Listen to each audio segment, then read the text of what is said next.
Hey guys, Will from Briggs Automotive here. Just got a Audi S5 here, 2011 with the V8 in it. Been chasing an oil leak on it.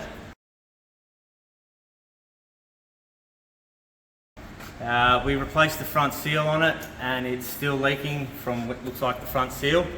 I'm going to get in there and pull the front off and dive into the valley to try and trace this oil leak a bit more. As you can see, there's absolutely no room to really do anything there without getting that front off. But once I'm in there, I'll show you guys what I'm doing and where I'm going and where the oil leak's from.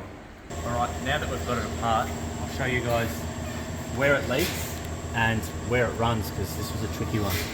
So we had a leak from the oil filter housing seals, and then it runs through here in the valley, through here, and then it comes out the front here.